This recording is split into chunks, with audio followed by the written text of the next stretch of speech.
Hi guys, it's Xenia. Welcome back to my channel. So we all have those perfumes where we just love the scent profile so much and you just want to buy every perfume that has that same type of scent but maybe in a slightly different way. In today's video, I'm going to be sharing with you those types of fragrances that give off a similar vibe. Not dupes. This is not a dupe video. It's more so just if you love this perfume, then you're going to also love this perfume because they are similar but different. Like, they may be cousins, but they're not twins. I think this video will be helpful if you like any of these perfumes and you're looking for similar options and you want to add to your collection, but you still want to keep the same type of scent. So with that said, let's get straight into it. Please make sure that you're subscribed to my channel and turn post notifications on, and let's get started. First scent is Yum Bougie Marshmallow from Kayali. I absolutely love this. It's sweet, it's sugary, it literally is like a pink marshmallow. The keynotes in here are freesia, strawberry, pink marshmallow, creamy coconut, whipped vanilla, and pink musk. This is the most realistic, true, authentic marshmallow scent with the pink girly vibe. It almost gives me a little hint of like a strawberry creamy candy of some sort. It's the girliest scent. If you grew up loving pink sugar, for example, this is like the grown-up version of pink sugar, but trillion times better. And if you love Yum Bougie Marshmallow, you're gonna love Boardwalk Delight by Skylar. This is a cotton candy scent. Technically, it's not necessarily a marshmallow scent, but to me, this is giving creamy coconut cotton candy, and something about the creaminess in here gives me a fluffy marshmallow vibe in here as well. Like I said, this is not a dupes video, so these are by no means dupes, but they definitely are within the same scent family. So if you have this and you're like, okay, I want more pink girly marshmallow fluffy sweet candy type of scents, then you're gonna love Boardwalk Delight. This has a raspberry, so it kind of gives off the same pink berry vibe that is in here. It has coconut milk, whereas in here you have creamy coconut. And then what kind of sets this apart is just the fact that it has cotton candy. You have vanilla in here, making it even sweeter. The difference between these two is that this one's a little bit more thick and dense, whereas Boardwalk Delight has a little bit of a airy, fluffy kind of quality to it. It's not quite as dense because this has this solar note in it, which kind of like uplifts it, so it's not quite as thick, which is nice because if you're into this kind of scent profile, you can have this to wear on a super hot day, and it has something that's a little bit more refreshing while still giving you that marshmallowy pink candy type scent. And then you have this that will give you ultimate creamy marshmallow, and these two make for a delicious layering combo. All of these do because they have similar scent profiles, and the best way to layer is with similar scent profiles because you know that they will work. Next is one of my signature scents, and I've been looking for alternatives to the scent to add to my collection because I love this scent profile so much, and that is Irresistible by Givenchy.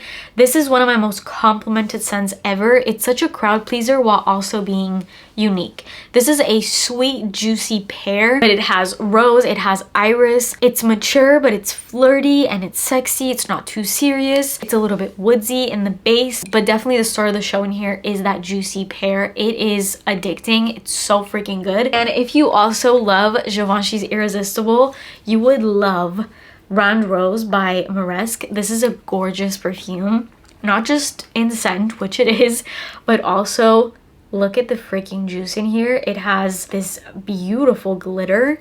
It's such a stunning perfume, bottle-wise, fragrance, everything. And this one's very similar to Irresistible. It has a similar rose, definitely have a very similar rose scent, and these two both have iris in them, which again is done in a very similar way, that powdery makeup-y kind of way that goes really well with the rose that is in both of these. With Round Rose, you don't get pear, but you get pineapple, which kind of gives off a similar vibe. It's still really juicy and sweet and works well with the other notes. It's kind of like different but also very similar. Both of these are really feminine and beautiful and very much signature scent, day-to-day kind of fragrances. And coming from somebody that doesn't love predominantly rose scents, the way that rose is done in here is absolutely delicious and sweet. These are both scents that will get you so many compliments because they are just fresh and sweet and feminine. To all the Alien lovers out there, which I am one of you, I love Alien. I've grown up on this scent, so there's something so nostalgic about this, but I don't love it just because it's nostalgic. nostalgic. I genuinely love how this smells. I think this is one of the sexiest, most intoxicating scent a woman can wear. I love it. I know that this is an incredibly polarizing scent and you either love it or you hate it. I used to work with people that trashed on Alien, but I think it's truly a masterpiece. This is a jasmine bomb of a fragrance. It's got jasmine, sambac, cashmere, and amber, those being the only notes in here, but somehow it smells so complex and it smells as if there was like 45,000 different notes. It's so sexy. I can't even describe it. And a nice alternative to that is this Orabella Blooming Fire scent. Now this is different in that it is alcohol free, so to apply these scents you shake them up and then it kind of gets a little cloudy like this. But this one specifically is super similar to Alien. Again, not a dupe, but I want to just show you this for a second. So I just sprayed that on. With normal perfumes, you're going to want to just let it evaporate. Obviously, don't touch it because you can ruin the notes. But with these, because they are oil based, you can kind of work that in. And because of the high oil contents in them, it gives you a glow and it feels so moisturizing. So I love that about these scents. I own a couple of these Orabella perfumes. They're the Bella Hadid perfumes and I love them because I have really dry skin, so I appreciate anything that will give me a glow and moisture, and these do, while also giving you a really nice scent. And also these are incredibly long lasting. Now the difference between this and Alien is that's a lot darker, whereas this one I feel like is a little bit more wearable. It's a lot more of an everyday scent, whereas Alien is, I would say, more special occasion. I know a lot of women use that as their signature, but to me it's a little bit more fancy, whereas this is something I could easily wear on a day-to-day basis. This is also a jasmine forward scent, just like Alien, but in here you also have some neroli and a bunch of other white florals. You also have Manoi oil, and the Manoi oil and the jasmine make for a really incredible white floral scent, which I normally wouldn't say because I don't like white florals in like heavy doses, but I love it in here because Manoi oil has this sunscreen suntan lotion kind of vibe to it. Definitely very summery scent, and it mixes really well with the jasmine. So I feel like this is the tropical Alien in my opinion. It's also woodsy. This definitely smells like an essential oil based scent. It has more of an earthy tone to it, so definitely different from Alien in that way. They fall in the same scent family. They both add something unique to my collection, even though they are similar. Next up, if you love You're the One from Bath & Body Works, then you're gonna love this perfume, which is by Lattafa. This is called Candy Rose. So I recently just put this together, that these two are like the same exact things, and I wouldn't call either one of these a dupe because even though this is a perfume and you expect it to be a lot more money, it's not. It's like $20, which is kind of close to what this costs at full price. So these are not necessarily dupes, but I love this scent and I'm so happy that I recently discovered that this smells just like You're the One. I would say this one is kind of a dupe. Like they are very similar scent profiles, if not identical. You're the One is white birch, velvety rose, and a drop of strawberry nectar. So this is like a very jammy sweet rose with a hint of strawberry, but mainly it's about that rose. That scent is so high-end smelling. It lasts forever and projects like crazy, and when you have that on, people literally think you have a perfume on. Musk Candy Rose is the same type of vibe, so you still have that jammy sweet rose.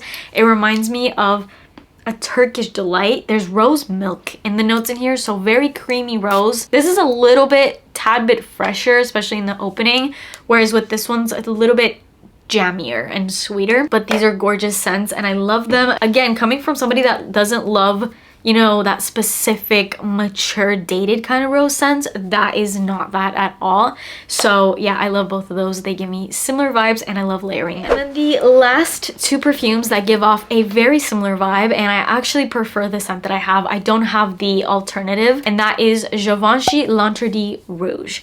Now this scent was recommended to me a lot and I've smelled it and even wore it on me throughout the whole day, but I didn't love just what it did with my skin. Maybe it's just something that doesn't mesh well with me, but on me it turned very patchouli heavy and almost kind of like green and muddy. That is a very spicy tuberosy bubblegum kind of scent, basically like a dark version to the original L'Interdit, which is this very white floral bubblegummy type of sweet floral scent. And this perfume right here is honestly better than L'Entre de Rouge, but if you love L'Entre de Rouge, you would also absolutely love this, if not more. So this is by Once Perfumery. It's called Le Rêve. This is also a spicy tuberosy scent, but the notes are a little bit different. Like the spice notes between these two are different. So while in L'Entre de Rouge you get ginger, in this one you get pink pepper. So it's a little bit more subtle on that spice, and I find that it wears better on my skin. They both have patchouli and vetiver in the base,